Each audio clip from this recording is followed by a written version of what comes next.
Agora imagine viver numa época em que nada disso existia. Sem pasta de dente, sem sabonete, sem papel higiênico, sem água encanada na sua casa. Para um israelita do primeiro milênio antes de Cristo, estar fisicamente impuro significava estar espiritualmente separado de Deus.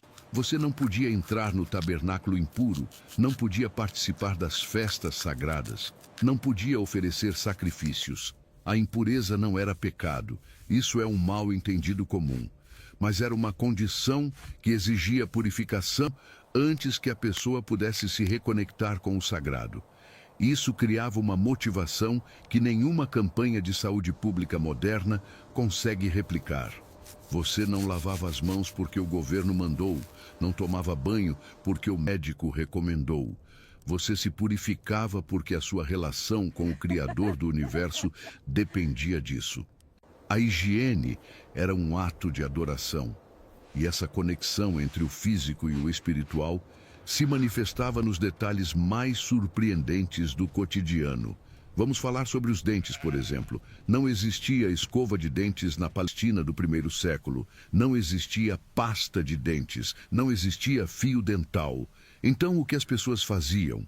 A resposta está em um objeto que os arqueólogos encontraram em dezenas de sítios no Oriente Médio: o miswak, um graveto de limpeza dental feito da raiz ou dos galhos da árvore salvadora persica, conhecida como árvore de mostarda ou araque em árabe. Você pegava um galho de cerca de 15 a 20 centímetros de comprimento, mastigava uma das pontas até as fibras se separarem, formando uma espécie de pincel natural, e usava isso para esfregar os dentes e as gengivas. Parece primitivo? Em 2003, a Organização Mundial da Saúde publicou um relatório confirmando que o miswak é tão eficaz quanto a escova de dentes moderna na remoção de placa bacteriana e, em alguns aspectos, superior. A razão é que a salvadora persica contém naturalmente flúor, sílica, compostos antibacterianos, vitamina C e taninos. É basicamente uma escova de dentes que vem com pasta de dentes embutida, criada pela natureza. Comunidades no Oriente Médio, na África e no sul da Ásia usam o miswak até hoje. Mais de 1 bilhão de pessoas no mundo ainda preferem esse graveto a uma escova de plástico. E há uma tradição islâmica que atribui o uso do miswak ao profeta Abraão, o mesmo Abraão da Bíblia. Embora não haja menção direta na Torá, a prática é tão antiga na região que é perfeitamente plausível que os patriarcas bíblicos a conhecessem e praticassem. Agora, vamos falar de algo que define a higiene pessoal mais do que qualquer outra coisa no mundo antigo: o cabelo e a barba. E aqui a história fica fascinante, porque as leis bíblicas sobre cabelo e barba não eram apenas cosméticas. Elas estavam entrelaçadas com identidade cultural, saúde e resistência política. Levítico proíbe os israelitas de arredondar os cantos da cabeça e de desfigurar os cantos da barba. Essa lei é a origem dos peote, aquelas mechas laterais longas que os judeus ortodoxos usam até hoje. Mas o que poucos sabem é que essa lei tinha um componente sanitário indireto. Na antiguidade, raspar a cabeça e a barba com lâminas de bronze ou ferro cru, sem esterilização, sem creme de barbear, muitas vezes usando a mesma lâmina em dezenas de pessoas, era uma fonte constante de infecções de pele. Foliculite, impetigo, tinha. As barbearias do mundo antigo eram caldeirões de contaminação cruzada. Os egípcios, por exemplo, tinham verdadeira obsessão por depilação total. Homens e mulheres raspavam a cabeça, o corpo inteiro, as sobrancelhas, tudo. Heródoto, o historiador grego, escreveu no século V a.C. que os sacerdotes egípcios raspavam o corpo inteiro a cada 3 dias. E os papiros médicos egípcios documentam uma taxa alarmante de infecções cutâneas e abscessos, muitos deles diretamente ligados à prática de raspagem com instrumentos não esterilizados. Os israelitas, ao manterem a barba e evitarem a raspagem completa, estavam inadvertidamente evitando uma das principais fontes de infecção do mundo antigo. A barba, inclusive, funciona como um filtro natural. Pesquisas modernas mostram que pelos faciais capturam partículas de poeira e patógenos antes que eles cheguem às vias respiratórias. Não é perfeito, obviamente, mas no ambiente empoeirado e árido da Palestina, cada camada de proteção contava. E por falar em proteção, existe um aspecto da higiene bíblica que quase ninguém discute e que pode ser o mais revolucionário de todos: a lavagem das mãos. Não a lavagem ritual que já mencionamos, mas a lavagem especificamente ligada à alimentação. No segundo livro dos Reis, capítulo 3, versículo 11, o profeta Eliseu é descrito como aquele que derramava água sobre as mãos de Elias. Esse ato de derramar água sobre as mãos, não mergulhar as mãos numa bacia, mas ter água limpa correndo sobre elas, é o precursor direto da lavagem de mãos antes das refeições, que se tornou um dos pilares da tradição judaica. Séculos mais tarde, no tempo de Jesus, essa prática era tão arraigada que os fariseus criticaram os discípulos de Jesus por comerem sem lavar as mãos. Episódio registrado em Marcos, capítulo 7. O que é fascinante é que Jesus não criticou a prática de lavar as mãos em si. Ele criticou a hipocrisia de quem se preocupava com a limpeza externa enquanto ignorava a sujeira interna, a ganância, a maldade, o orgulho. A higiene física era boa, mas sem limpeza moral era vazia. Agora pare e pense no que isso significa historicamente. Os judeus do primeiro século lavavam as mãos antes de comer como prática cultural e religiosa universal. Em 1846, quase 2000 anos depois, o médico húngaro Ignaz Semmelweis foi ridicularizado, perseguido e internado num manicômio por sugerir que os médicos europeus deveriam lavar as mãos antes de fazer partos. A taxa de mortalidade materna na ala, onde ele implementou a lavagem das mãos, caiu de 18% para menos de 2%. Mas seus colegas não acreditaram. Chamaram ele de louco. Semmelweis morreu no manicômio aos 47 anos, espancado pelos guardas. Enquanto a medicina europeia do século XIX destruía a carreira de um homem por sugerir algo tão radical quanto lavar as mãos, uma mulher judia em qualquer aldeia da Palestina já fazia isso como rotina diária há 2 milênios. A ironia é tão brutal que chega a ser dolorosa. Se essa história te impactou, comente. Sempre esteve lá. Porque essas respostas sempre estiveram disponíveis.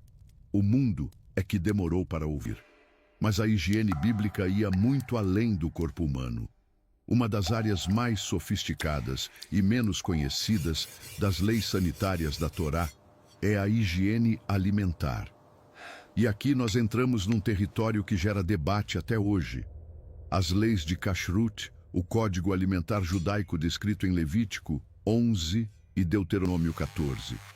O que a maioria das pessoas conhece como comida kosher. A pergunta que quase todo mundo faz é: essas restrições eram sanitárias ou espirituais? A resposta, como quase tudo na Bíblia, é as duas coisas ao mesmo tempo. E quando você examina a lista de animais proibidos com olhos de epidemiologista, os padrões que emergem são perturbadores de tão precisos. Porcos foram proibidos. E o porco, especialmente no clima quente do Oriente Médio, sem refrigeração, sem controle sanitário de criação, era um dos maiores vetores de triquinose, teníase e toxoplasmose do mundo antigo. Mariscos e crustáceos, proibidos. E esses animais são filtros biológicos que acumulam toxinas, metais pesados e bactérias da água em concentrações muito superiores às do ambiente. Aves de rapina e carniceiras, proibidas. E esses animais carregam cargas parasitárias enormes por se alimentarem de carne em decomposição. Mas o detalhe mais impressionante está num tópico que merece um mergulho profundo. e que vai revelar como essas leis de higiene alimentar se conectavam com algo ainda maior. Esse algo maior é o sangue. De todas as proibições alimentares da Torá, nenhuma é repetida com tanta insistência, tanta urgência, tanta severidade quanto a proibição de consumir sangue. Gênesis 9, 4, Levítico, Levítico a 14, Deuteronômio, Deuteronômio. O mandamento aparece pelo menos 6 vezes na Torá, e em cada uma delas a linguagem é enfática. A vida da carne está no sangue. Qualquer pessoa que comer sangue será cortada do meio do seu povo. Não era uma sugestão. Era uma das proibições mais severas de toda a legislação mosaica.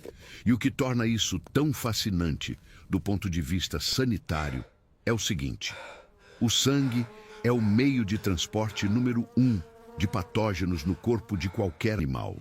Vírus, bactérias, parasitas, todos usam a corrente sanguínea como rodovia principal. Quando você drena completamente o sangue de um animal antes de consumir a carne, você está removendo uma porcentagem massiva da carga patogênica. O processo judaico de abate, a shechitá, evoluiu diretamente dessa proibição. Um corte único, rápido e profundo na traqueia e no esôfago, com uma lâmina perfeitamente afiada, sem nenhuma irregularidade no fio, que secciona as artérias carótidas e as veias jugulares, causando uma queda de pressão sanguínea tão súbita que o animal perde a consciência em segundos e o sangue é expelido do corpo pela própria pressão arterial residual. Depois do abate, a carne ainda passava por um processo chamado melixá, salga. A carne era coberta com sal grosso e deixada inclinada para que o sal extraísse qualquer sangue residual dos tecidos. Esse processo durava no mínimo 1 hora. Só depois disso, a carne era lavada e considerada pronta para preparo. Sal grosso, drenagem, tempo de espera. Sem saber nomear o que estavam fazendo, os israelitas estavam executando um protocolo de descontaminação em 3 etapas que reduzia drasticamente a presença de micro-organismos na carne. E não para por aí. Existe uma regra em Êxodo que parece completamente arbitrária à primeira vista. Não cozinharás o cabrito no leite da sua mãe. Essa frase curta, repetida 3 vezes na Torá, é a base de toda a separação entre carne e leite na culinária kosher. Pratos separados, utensílios separados, tempo de espera entre consumir um e outro. Gerações de comentaristas debateram o significado espiritual e ético dessa lei.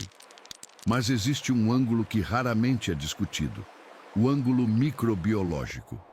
No mundo antigo, sem refrigeração, o leite era um dos alimentos que mais rapidamente se tornavam um meio de cultura bacteriana. Em temperatura ambiente no clima do Oriente Médio, onde os verões facilmente ultrapassam 35 graus, o leite cru começa a desenvolver populações significativas de bactérias em menos de 2 horas. Agora imagine cozinhar carne nesse leite.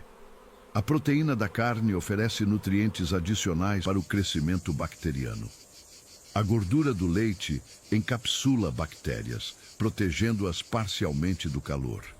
E se o cozimento não atingisse temperatura interna suficiente, o que era extremamente comum em fogos abertos e fornos de barro irregulares, você teria o ambiente perfeito para uma intoxicação alimentar grave. Separar carne de leite, na prática, eliminava um dos cenários de contaminação cruzada mais perigosos da culinária antiga. E depois havia as regras sobre carne encontrada morta, neveilá, versus carne de animal abatido. Um animal encontrado morto era absolutamente proibido para consumo, sem exceção. Deuteronômio é explícito: não comereis nenhum animal já morto. O motivo sanitário é gritante. Um animal encontrado morto pode ter morrido de doença infecciosa: antrás, brucelose, tuberculose bovina, qualquer uma delas. A carne pode estar em estágio inicial de decomposição, mesmo que pareça fresca, e sem o processo de drenagem sanguínea imediata do abate ritual, o sangue coagulado nos tecidos se torna um viveiro de atividade bacteriana. Um israelita que seguisse essa lei ao pé da letra estava se protegendo de dezenas de zoonoses que dizimavam populações ao redor.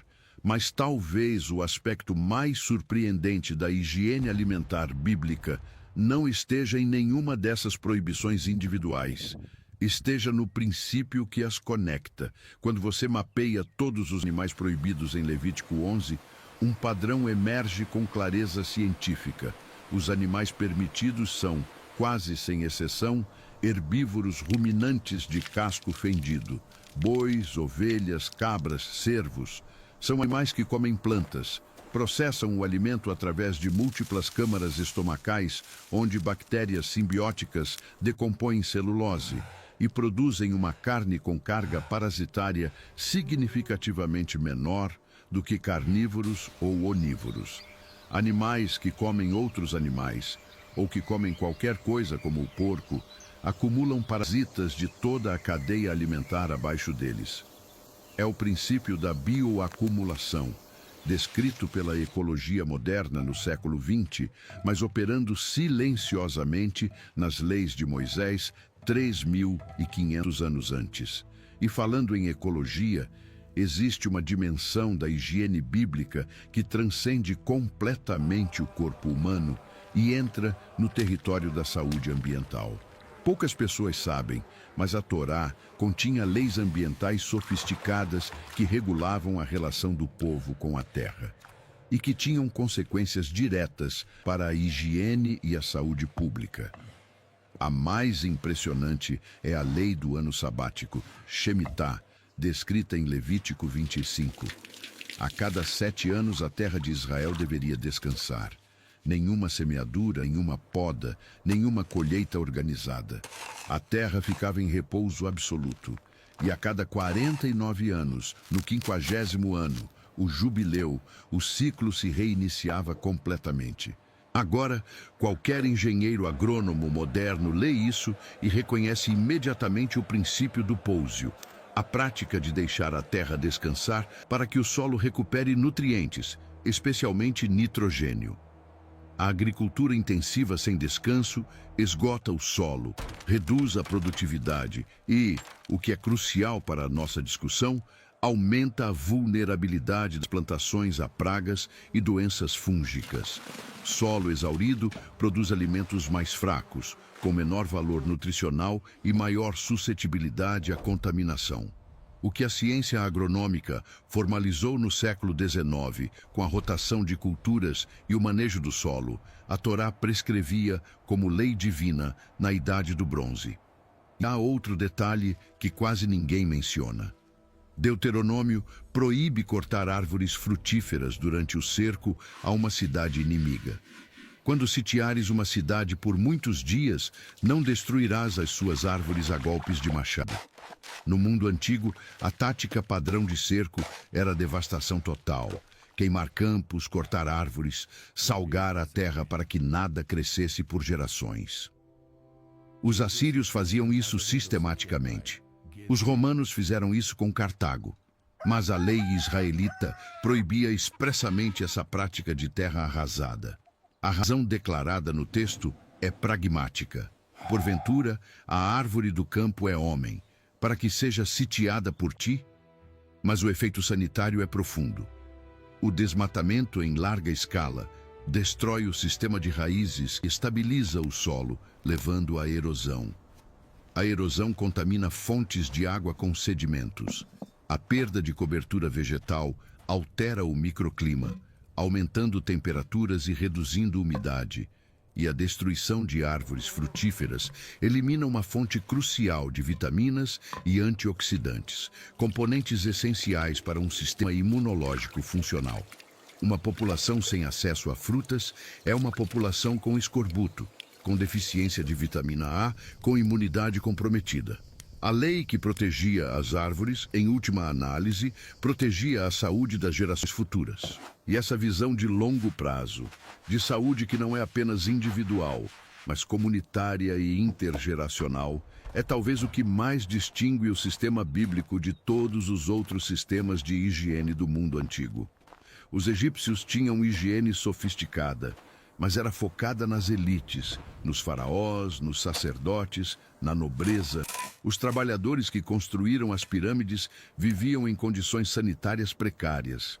Os romanos tinham banhos públicos magníficos, mas os escravos, que constituíam um terço da população, não tinham acesso a eles. Os gregos escreviam tratados sobre dieta e exercício, mas direcionados a homens livres e cidadãos, não à população geral. O sistema bíblico era diferente. As leis se aplicavam a todos. O rico e o pobre lavavam as mãos do mesmo jeito. O fazendeiro e o sacerdote enterravam seus dejetos com a mesma pá. A viúva e o rei seguiam as mesmas regras alimentares. Não existia uma higiene para a elite e outra para os pobres. A pureza era democrática, o conceito mais radical que o mundo antigo já produziu no campo da saúde pública. E essa universalidade tinha uma consequência epidemiológica que os israelitas não tinham como calcular, mas que era extraordinariamente poderosa. Em qualquer comunidade, a saúde pública é determinada pelo elo mais fraco da cadeia. Não importa se os ricos lavam as mãos, se os pobres que preparam a comida deles não lavam. Não importa se a aristocracia tem água limpa, se os servos que transportam essa água defecam no rio. Doenças infecciosas não respeitam hierarquia social. Uma epidemia que começa nos bairros pobres chega aos palácios com velocidade implacável. Com a Europa medieval provou repetidas vezes, com reis e camponeses morrendo das mesmas pragas. Quando a Torá impôs regras sanitárias universais, iguais para todos, sem exceção por classe ou riqueza, ela criou o que os epidemiologistas modernos chamam de imunidade comunitária de base. Cada pessoa que seguia as regras protegia não apenas a si mesma, mas reduzia a carga geral de patógenos no ambiente, protegendo indiretamente toda a comunidade. Era o conceito de saúde pública coletiva, 3 milênios antes que essa ideia fosse formalizada. E é com essa base, esse sistema integrado de higiene corporal, alimentar, ambiental e comunitária, que nós podemos finalmente entrar no cotidiano real de uma família israelita comum. Não os reis, não os sacerdotes, não os profetas. Uma família de agricultores na região montanhosa da Judéia, por volta do ano 800 a.C. Vamos reconstruir um dia típico, do amanhecer ao anoitecer, e ver como essas leis se traduziam em ações concretas, em gestos repetidos, em hábitos que formavam o ritmo da vida. O dia começava antes do amanhecer. O pai da família acordava, ia até o jarro de água guardado dentro da casa, um jarro de barro com tampa, porque insetos e pequenos animais eram mantidos fora, e fazia a primeira lavagem do dia. Água sobre as mãos, 3 vezes alternando entre a mão direita e a esquerda. A tradição que mais tarde seria codificada como Netilat Yadayim, a elevação das mãos, provavelmente já existia de alguma forma nesse período. A ideia era que durante a noite o corpo acumulava impureza e as mãos, o principal instrumento de contato com o mundo, precisavam ser purificadas antes de qualquer outra atividade. Depois da lavagem das mãos, ele saía de casa para atender às necessidades fisiológicas. Não dentro da casa, não no quintal, fora da área habitada, levando consigo aquela pá que Deuteronômio 23 prescrevia. Cavava um buraco, fazia o que precisava fazer, cobria com terra e voltava. Na volta, nova lavagem de mãos. Esse ciclo, sair, cavar, cobrir, lavar, acontecia várias vezes ao dia para cada membro da família. Parece tedioso, e era, mas era essa tediosidade disciplinada que mantinha a comunidade inteira livre das doenças entéricas que devastavam civilizações vizinhas. A esposa, enquanto isso, já estava preparando a primeira refeição. O pão, o alimento central da dieta israelita, era feito com grãos de trigo ou cevada moídos em casa, em pilões de pedra ou pequenos moinhos manuais. E aqui entra um detalhe que ninguém pensa em termos de higiene. A pedra do moinho era lavada regularmente. Resíduos de grãos úmidos entre as pedras criam o ambiente perfeito para crescimento de fungos, especialmente ergot, o fungo do centeio que causa alucinações, convulsões e gangrena. Comunidades medievais europeias sofriam surtos periódicos de ergotismo, chamado de fogo de Santo Antônio, porque não limpavam seus moinhos. Uma família israelita que mantivesse seus utensílios limpos, como a lei geral de pureza exigia, estava se protegendo de uma doença que não seria compreendida até o século XVII. O pão era assado no tabum, um forno de barro em forma de cúpula, aquecido com lenha, esterco seco ou palha. A temperatura interna facilmente ultrapassava 300 graus, mais do que suficiente para eliminar qualquer patógeno presente na massa. E o pão era consumido no mesmo dia, fresco, sem conservantes, o que significava que não havia tempo para contaminação secundária. A expressão pão nosso cada dia não era metáfora, era realidade logística. Cada dia, pão novo. Cada dia, alimento fresco. Com o pão vinham azeitonas, azeite, queijo de cabra, frutas da estação, figos, uvas, tâmaras, romãs.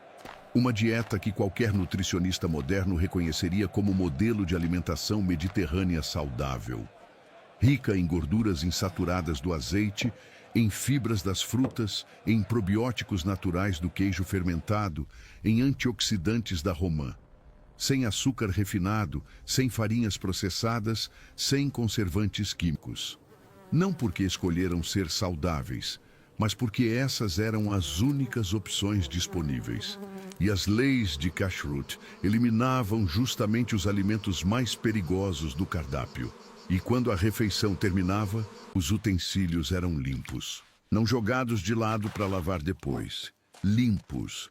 A lei de pureza dos utensílios, detalhada em Levítico 35 e expandida em Números 19, especificava que qualquer utensílio que entrasse em contato com substância impura deveria ser lavado, e alguns, dependendo do material, destruídos.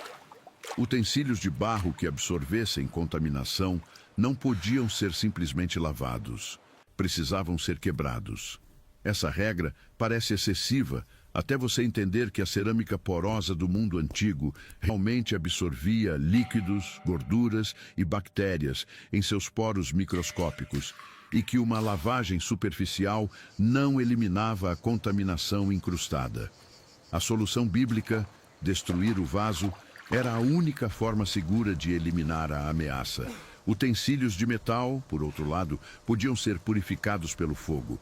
Números 23 detalham: todo objeto que resiste ao fogo passará pelo fogo e ficará limpo.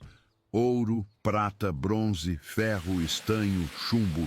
O texto lista cada metal individualmente. Passar pelo fogo era a esterilização por calor. O mesmo princípio que Louis Pasteur formalizaria em 1862 como pasteurização. O uso de calor para eliminar micro-organismos.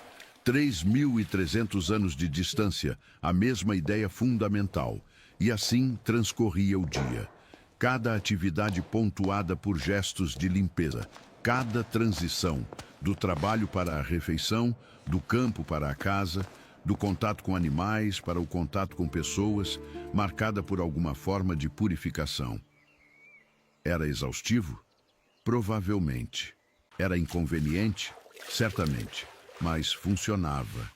E funcionava tão bem que quando os arqueólogos escavam povoados israelitas do período do Primeiro Templo e comparam com povoados filisteus ou cananeus contemporâneos, as diferenças nos resíduos orgânicos e na disposição dos dejetos são visíveis no registro material. Mas o aspecto mais íntimo e possivelmente mais revolucionário da higiene bíblica ainda não foi discutido. E ele toca num tema que a maioria dos documentários sobre o mundo antigo evita completamente: sexo, menstruação, parto, emissões corporais, os fluidos mais íntimos da existência humana, e a Torá regulava cada um deles com uma precisão que deixaria um ginecologista moderno desconcertado. Levítico 15 é um dos capítulos mais detalhados de toda a Bíblia, e talvez o mais ignorado nos sermões de domingo, mas é, sem exagero, um dos textos de saúde reprodutiva mais antigos da história da humanidade. Comecemos pelo mais óbvio, a menstruação. Levítico declara que uma mulher em seu período menstrual é considerada impura por 7 dias. Qualquer pessoa que a tocasse ficava impura até o anoitecer. Qualquer superfície em que ela se sentasse ou deitasse tornava-se impura. E ao final dos 7 dias, ela deveria se banhar em água corrente. A imersão completa, o mergulho ritual, antes de ser considerada pura novamente. Agora, antes de julgar essa lei com olhos do século 21, considere o contexto. No mundo antigo, não existiam absorventes, não existiam produtos de higiene menstrual descartáveis. As mulheres usavam trapos de linho ou lã que eram lavados e reutilizados quando eram usados, porque em muitas culturas contemporâneas nenhuma proteção era utilizada. O sangue menstrual simplesmente escorria em assentos comunais, em esteiras de dormir compartilhadas, em superfícies de preparo de alimentos. O sangue, como já discutimos, é um veículo biológico carregado. Sangue menstrual contém não apenas sangue, mas tecido endometrial, muco cervical e secreções vaginais, que em conjunto formam um meio de cultura bacteriana extraordinariamente rico. Em temperatura ambiente, no clima quente do Oriente Médio, esses resíduos começam a desenvolver populações bacterianas perigosas em questão de horas. A lei que determinava a separação durante o período menstrual e a lavagem de todas as superfícies de contato não era misoginia codificada. Era controle de contaminação biológica. Era a versão antiga de um protocolo hospitalar de limpeza de fluidos corporais. E o banho de imersão ao final do período, a tevilá na mikvê, o banho ritual, tinha uma função dupla. A função espiritual de restaurar a pureza era inseparável da função prática de higiene corporal completa. A mulher não podia ter nenhum objeto estranho no corpo, nenhum resíduo sob as unhas, nenhum nó no cabelo, nenhuma sujeira aderida à pele. O corpo inteiro precisava entrar em contato com a água. Era o banho mais completo que o mundo antigo conhecia. E acontecia com regularidade mensal, garantida por lei, numa época em que muitas populações ao redor tomavam banho completo, talvez 2 ou 3 vezes por ano. Mas Levítico 15 não se limita à menstruação. Os versículos 16 a 18 tratam das emissões seminais masculinas. Qualquer homem que tivesse uma emissão seminal, seja durante relação sexual, seja involuntariamente durante o sono, era considerado impuro até o anoitecer e deveria banhar todo o seu corpo com água. Qualquer roupa ou superfície que tivesse entrado em contato com o sêmen deveria ser lavada. E após relação sexual, ambos os parceiros deviam se banhar. Ambos. Não apenas a mulher, não apenas o homem, os dois. Essa reciprocidade é notável. Em praticamente todas as outras culturas antigas, a impureza sexual recaía desproporcionalmente ou exclusivamente sobre a mulher. O homem era visto como agente, a mulher como receptáculo. Mas a Torá aplicava a mesma regra aos dois. O resultado prático era que após cada relação sexual, ambos os parceiros tomavam banho e as superfícies eram limpas. Numa era sem antibióticos, sem tratamento para infecções sexualmente transmissíveis, sem compreensão da microbiologia genital, essa prática reduzia dramaticamente a transmissão de infecções urinárias, vaginoses bacterianas e doenças venéreas. E depois havia as leis sobre o parto, talvez as mais mal compreendidas de toda a legislação levítica. Levítico 12 estabelece que após dar à luz um menino, a mulher era considerada impura por 7 dias, seguidos de 33 dias de purificação sanguínea, um total de 40 dias, Após o nascimento de uma menina, o período dobrava. 14 dias de impureza e 66 dias de purificação, 80 dias no total. A diferença de duração entre meninos e meninas gerou séculos de debates teológicos. Mas o que raramente se discute é o que esses períodos representavam na prática médica. 40 dias. É quase exatamente o tempo médio que o corpo feminino leva para completar a involução uterina, o processo pelo qual o útero retorna ao seu tamanho normal após o parto. Durante esse período, o colo do útero permanece parcialmente aberto e a superfície interna do útero é essencialmente uma ferida aberta onde a placenta estava aderida. O risco de infecção puerperal, a terrível febre do parto que matou milhões de mulheres ao longo da história, é mais elevado justamente nesse período. A lei que mantinha a mulher em estado de purificação por 40 dias após o parto era, na prática, uma licença médica compulsória. Ela estava dispensada de obrigações rituais, de contatos sociais extensos, de atividades que a expusessem a fontes de contaminação. Era repouso institucionalizado, proteção do período mais vulnerável da vida reprodutiva feminina. E é impossível não notar a ironia histórica devastadora. Em 1847, quando Ignaz Semmelweis, um médico húngaro trabalhando na maternidade do Hospital Geral de Viena, propôs que os médicos lavassem as mãos antes de examinar mulheres em trabalho de parto, ele foi ridicularizado, ostracizado e eventualmente internado num manicômio, onde morreu. A taxa de mortalidade por febre puerperal naquela maternidade era de 18%. 18 em cada 100 mulheres que entravam para dar à luz saíam num caixão. Os médicos, homens com formação universitária, no auge do iluminismo europeu, iam diretamente da sala de autópsia para a sala de parto, com as mãos cobertas de matéria cadavérica, e examinavam mulheres com o colo do útero aberto. 3.300 anos antes, a Torá já prescrevia isolamento protetor, banho completo após contato com qualquer impureza e período de resguardo pós-parto. E Semmelweis morreu por sugerir algo infinitamente mais simples que isso. Mas, se há um aspecto da higiene bíblica que conecta todos os outros, que funciona como a arquitetura invisível por trás de cada lei, cada ritual, cada proibição, é o Shabat, o sétimo dia, o dia de descanso absoluto. Nenhuma outra instituição do mundo antigo é comparável. Os babilônios tinham dias considerados desfavoráveis no calendário, mas não eram dias de descanso universal, apenas dias em que o rei evitava certas atividades. Os egípcios trabalhavam em turnos de 10 dias com folgas irregulares. Os gregos e romanos não tinham conceito de fim de semana. O Shabat israelita era único. A cada 7 dias, todos paravam. O senhor e o escravo, o homem e a mulher, o adulto e a criança. Até os animais de trabalho descansavam. E o descanso não é um luxo, é uma necessidade biológica fundamental.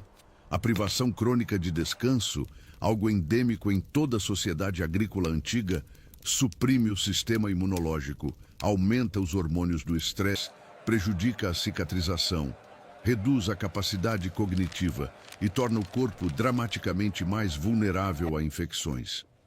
Um trabalhador exaurido que corta a mão no campo tem uma probabilidade muito maior de desenvolver uma infecção grave do que um trabalhador descansado com o mesmo corte. O Shabat não era apenas espiritualidade, era medicina preventiva em escala populacional. Era a garantia de que nenhum ser humano na comunidade, nem o mais pobre, nem o escravo, seria explorado até o ponto de colapso imunológico. Era saúde pública imposta pelo calendário.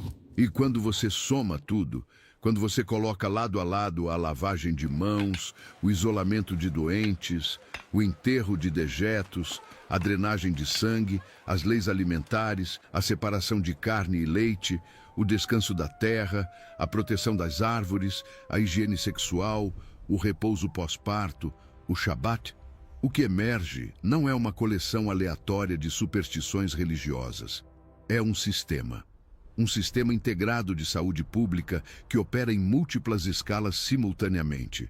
O corpo individual, a família, a comunidade, o ambiente, o tempo. E esse sistema funcionou. As evidências históricas são inequívocas.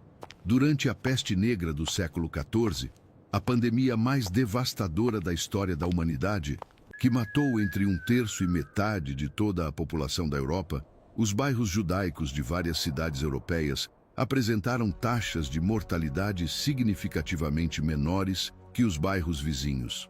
Em Estrasburgo, em Mainz, em Barcelona, os registros mostram que as comunidades judaicas, embora não imunes, foram menos afetadas. E a ironia trágica é que essa diferença na mortalidade, causada por práticas de higiene superiores, pela lavagem de mãos regular, pelo enterro rápido dos mortos, pela quarentena dos doentes, pelo consumo de água limpa de poços próprios, em vez da água contaminada dos rios municipais. Essa diferença foi interpretada pela população como prova de que os judeus tinham envenenado os poços. A higiene que os protegia tornou-se a justificativa para massacrá-los. Comunidades inteiras foram exterminadas por terem seguido leis que os estavam mantendo vivos. A história da humanidade tem poucos episódios mais amargamente irônicos do que esse, mas os números falam por si. Um estudo publicado na revista Social Biology analisou taxas de mortalidade em comunidades judaicas e não judaicas na Europa medieval e encontrou diferenças consistentes que só podem ser explicadas por práticas comportamentais, não por genética, não por isolamento geográfico, não por nutrição superior.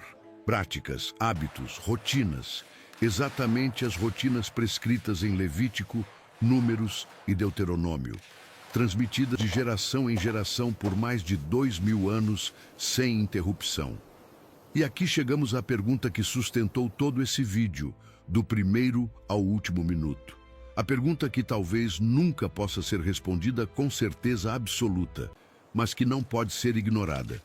Como eles sabiam, como um povo seminômade na Idade do Bronze, sem microscópios, sem teoria dos germes, sem método científico, sem laboratórios, sem nenhuma das ferramentas que consideramos indispensáveis para compreender doenças, como esse povo produziu um código de saúde pública que antecipou descobertas que o resto da humanidade levaria 3 milênios para alcançar? Existem, grosso modo, 3 respostas possíveis. A primeira é a explicação naturalista, tentativa e erro ao longo de séculos. Os israelitas observaram que certas práticas reduziam doenças, codificaram essas práticas em lei religiosa para garantir adesão, e o tempo fez o resto. É uma explicação válida, mas incompleta, porque muitas dessas leis eram contrárias à intuição. Nenhuma observação casual explica por que você deveria enterrar seus dejetos a uma distância específica do acampamento. Nenhum processo de tentativa e erro óbvio leva à conclusão de que carne e leite devem ser separados. E o período de quarentena de 7 dias para doenças de pele não corresponde a nenhuma observação empírica simples, corresponde ao período de incubação real de patógenos específicos. A segunda explicação é a convergência cultural. Os israelitas absorveram conhecimento médico do Egito, da Mesopotâmia, dos hititas e sintetizaram tudo em seu código legal. Também é parcialmente válida. Moisés, segundo o texto bíblico, foi educado na corte egípcia. Mas o sistema bíblico vai muito além de qualquer coisa que essas civilizações produziram. Os egípcios tinham higiene sofisticada, mas misturada com práticas ativamente nocivas, como aplicar esterco de animais em feridas abertas, prescrito no papiro Ebers como tratamento médico. 2000 anos atrás, no mesmo solo onde Jesus caminhou, milhões de pessoas nasciam, viviam e morriam sem jamais tomar o que a gente chamaria de banho de verdade. E aqui vem o que vai te chocar. Essas pessoas não eram sujas do jeito que você está imaginando. Na verdade, algumas das práticas de higiene descritas na Bíblia eram tão avançadas que a ciência moderna só foi entender o porquê delas funcionarem quase 2 milênios depois. Como é possível que um texto escrito há milhares de anos contenha instruções sanitárias que a Europa medieval ignorou e pagou com a morte de 1/3 da sua população? Para entender a higiene na época da Bíblia, você precisa primeiro esquecer tudo que você associa a essa palavra. No mundo antigo, higiene não era estética. Ninguém lavava o rosto de manhã para ficar bonito no espelho. Higiene era sobrevivência. Era a diferença entre uma aldeia que prosperava e uma aldeia que era dizimada por uma praga em questão de semanas. E o mais fascinante é que o povo de Israel tratava a higiene como algo sagrado, literalmente. Não era conselho médico, era mandamento divino. O livro de Levítico, escrito por volta de 1400 a.C., contém um código sanitário tão detalhado que, quando pesquisadores modernos o analisaram, ficaram perplexos. Estão instruções específicas sobre quarentena, descarte de resíduos, purificação de água, limpeza de roupas contaminadas, isolamento de doentes. Tudo isso mais de 3.000 anos antes de Louis Pasteur descobrir que germes existiam. Pense no absurdo disso. O povo hebreu estava seguindo protocolos de controle de infecção numa época em que o Egito, a civilização mais avançada do mundo, ainda tratava feridas abertas com esterco de crocodilo. Vamos começar pelo mais básico: a água. Se você vivesse na Judéia no 1º século, a sua relação com a água seria completamente diferente da que você tem hoje. Você não abriria uma torneira, não teria um chuveiro. A água era um recurso tão precioso que desperdiçá-la era quase um pecado. Na região árida da Palestina, onde a chuva só caía com regularidade entre novembro e março, cada gota era coletada, armazenada e racionada com uma precisão quase militar. As casas tinham cisternas escavadas na rocha, buracos profundos, revestidos com uma argamassa impermeável que os arqueólogos chamam de plaster, feita de cal queimada misturada com cinzas.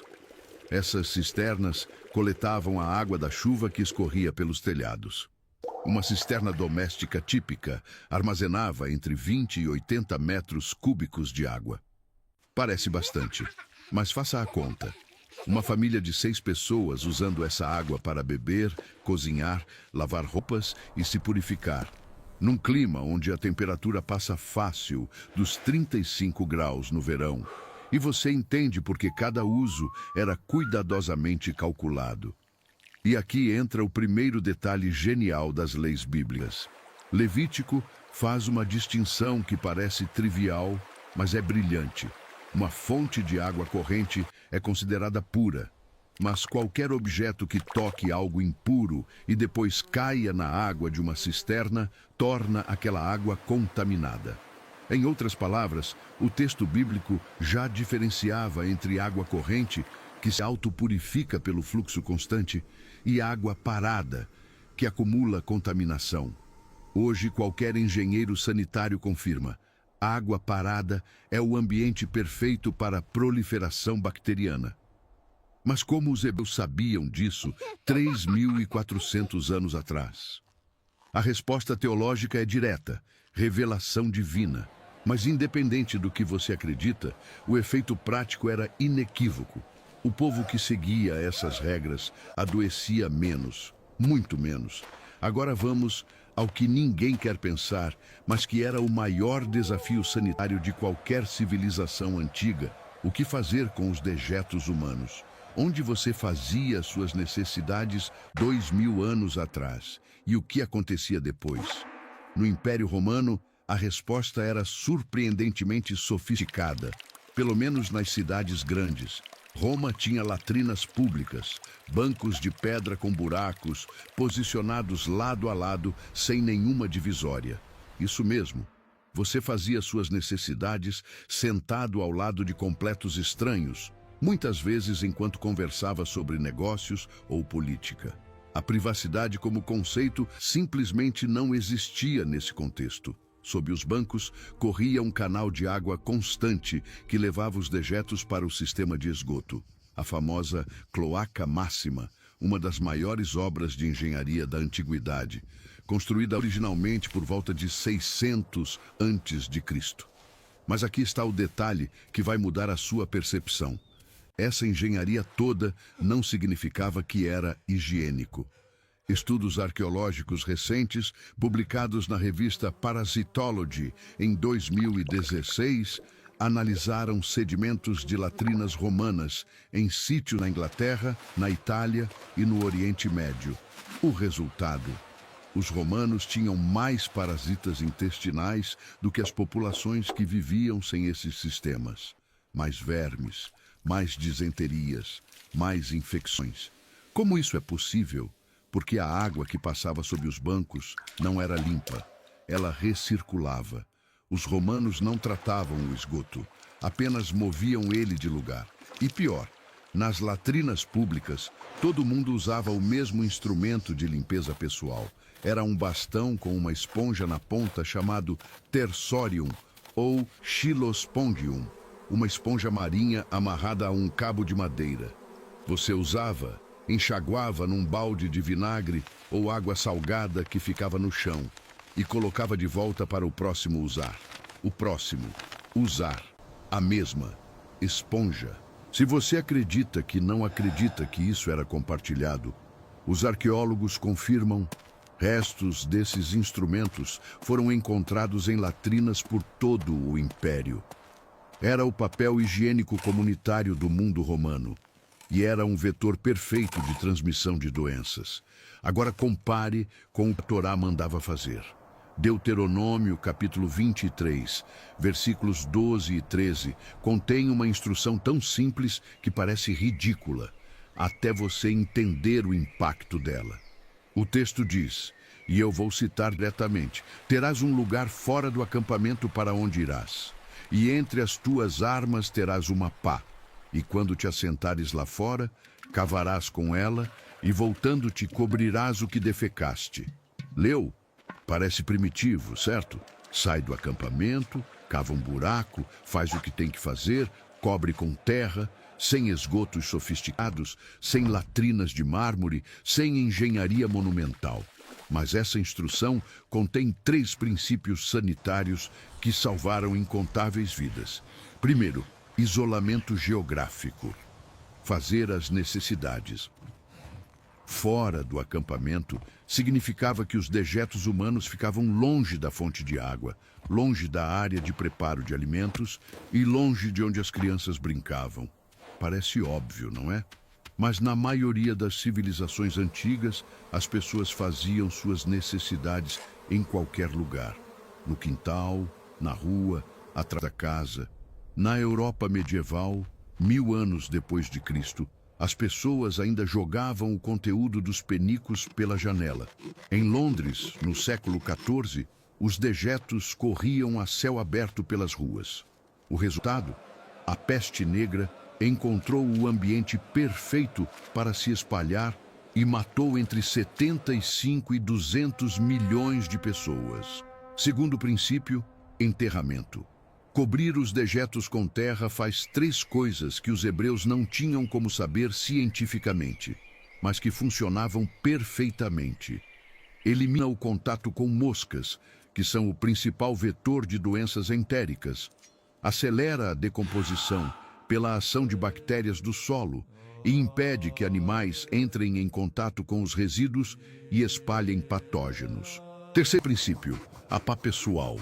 Cada pessoa carregava a própria ferramenta. Não era comunitária. Isso significava que não havia compartilhamento de instrumento contaminado. O exato oposto da esponja romana compartilhada. Se você está impressionado com a genialidade prática dessas instruções, que parecem tão simples, comente. Está na Bíblia. porque esse é o tipo de detalhe que muda completamente a forma como a gente enxerga esses textos antigos. E o sistema de dejetos é apenas o começo. A Torá tinha um protocolo inteiro para lidar com doenças de pele que funciona como um manual de epidemiologia básica, escrito numa era em que a maioria dos povos acreditava que doença era castigo dos espíritos. Levítico, capítulos 13 e 14, descrevem o que fazer quando alguém apresentava uma erupção cutânea, uma mancha, um inchaço ou uma ferida que não cicatrizava. O processo era este. A pessoa era levada ao sacerdote. O sacerdote examinava a lesão. Se parecesse suspeita, o doente era colocado em isolamento por 7 dias. Depois de 7 dias, o sacerdote examinava novamente. Se a lesão tivesse se espalhado, a pessoa era declarada impura e precisava viver fora do acampamento, separada de todos, com as roupas rasgadas, o cabelo solto e cobrindo a parte inferior do rosto. E sempre que alguém se aproximava, ela era obrigada a gritar: impuro, impuro! Agora releia esse protocolo com os olhos da medicina moderna. Exame clínico por uma autoridade designada. Período de observação de 7 dias, que é exatamente o período de incubação de várias doenças infecciosas. Quarentena obrigatória em caso de progressão. Isolamento social para evitar transmissão comunitária. Cobertura do rosto, especificamente da boca e do nariz, as principais vias de transmissão de doenças respiratórias. E alerta verbal, para que as pessoas mantivessem distância. Estamos falando de distanciamento social, uso de máscara e quarentena. 3.400 anos antes da Covid-19. E tem mais. Levítico 58 trata de roupas contaminadas. Se uma peça de roupa apresentasse uma mancha esverdeada ou avermelhada, o que os cientistas hoje identificam como colônias de fungos ou bactérias crescendo no tecido, a roupa deveria ser isolada por 7 dias. Se a mancha se espalhasse, a roupa era queimada, não lavada, queimada, destruída completamente pelo fogo. E se a mancha parasse de se espalhar, a roupa era lavada e observada por mais 7 dias. Se a mancha não reaparecesse, o pedaço contaminado era arrancado e o resto da roupa poderia ser reutilizado. Mas se a mancha voltasse, fogo. Sem negociação. Hoje nós chamamos isso de protocolo de descontaminação com critérios de rejeição. Naquela época, era simplesmente a lei de Deus. E aqui cabe uma reflexão que poucos fazem. A Europa cristã medieval, que teoricamente seguia a Bíblia, ignorou quase tudo isso. Durante a Idade Média, tomar banho era visto com desconfiança. Alguns teólogos medievais argumentavam que a sujeira corporal era um sinal de santidade, de desapego com a carne. A rainha Isabel de Castela se gabava de ter tomado apenas 2 banhos na vida, um no nascimento e outro antes do casamento. O rei Luís XIV da França, o rei Sol, supostamente tomou banho 3 vezes em toda a sua vida. Sua corte em Versalhes era tão mal cheirosa que perfumes pesados eram usados não por vaidade, mas por necessidade pura, de sobrevivência olfativa. Enquanto isso, o texto bíblico que eles diziam seguir ordenava lavagens frequentes. Levítico 15 contém mais de 30 versículos dedicados exclusivamente a situações que exigiam lavagem do corpo e das roupas. Qualquer pessoa que tocasse um cadáver, lavagem. Qualquer pessoa com fluxo corporal anormal, lavagem. Qualquer pessoa que tivesse relação íntima, lavagem. Qualquer pessoa que tocasse um animal morto, lavagem. Não era opcional, era lei. E o método de lavagem não era qualquer um. A expressão hebraica usada repetidamente é rachatz bamayim, lavar-se em água. Mas não era só jogar água por cima. O contexto indica imersão completa. E a água deveria ser mayim chayim, água viva, ou seja, água corrente de fonte natural. Não água parada de cisterna, água que flui, que se renova, que não acumula contaminação. Essa distinção entre água parada e água corrente é tão central na lei hebraica que mais tarde se tornou a base de toda a tradição do mikvé, o banho ritual judaico que existe até hoje.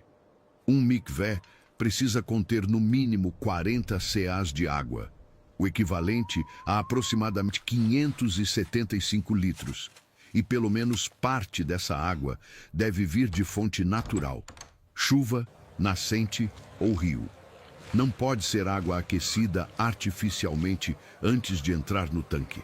Não pode ser água que passou por tubulação de metal. As regras são tão específicas que tratados inteiros do Talmud são dedicados a definir o que torna um mikvé válido ou inválido. E aqui entra um dado que conecta tudo. Em 2004, pesquisadores da Universidade de Yale publicaram um estudo no American Journal of Public Health analisando as taxas de mortalidade em comunidades judaicas europeias durante epidemias medievais. Os números são impressionantes. Durante a Peste Negra, entre 1347 e 1351, a taxa de mortalidade entre judeus europeus foi significativamente menor do que entre seus vizinhos cristãos. Em algumas cidades, a diferença chegava a 50%. Na época, essa disparidade gerou uma consequência horrível. Os judeus foram acusados de causar a peste, de envenenar poços e foram massacrados em perseguições por toda a Europa. Mas a explicação real era muito mais simples.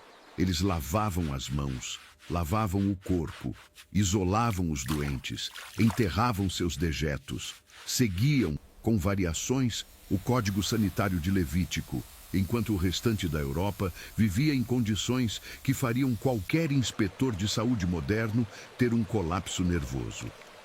Se isso não te mostra o poder prático dessas leis bíblicas, eu não sei o que mostra. Deixa um like agora, porque essa informação precisa chegar a mais gente. Mas higiene no mundo bíblico não era só sobre evitar doenças. Havia um aspecto que nós, no mundo moderno, simplesmente não temos mais: a conexão entre limpeza e espiritualidade.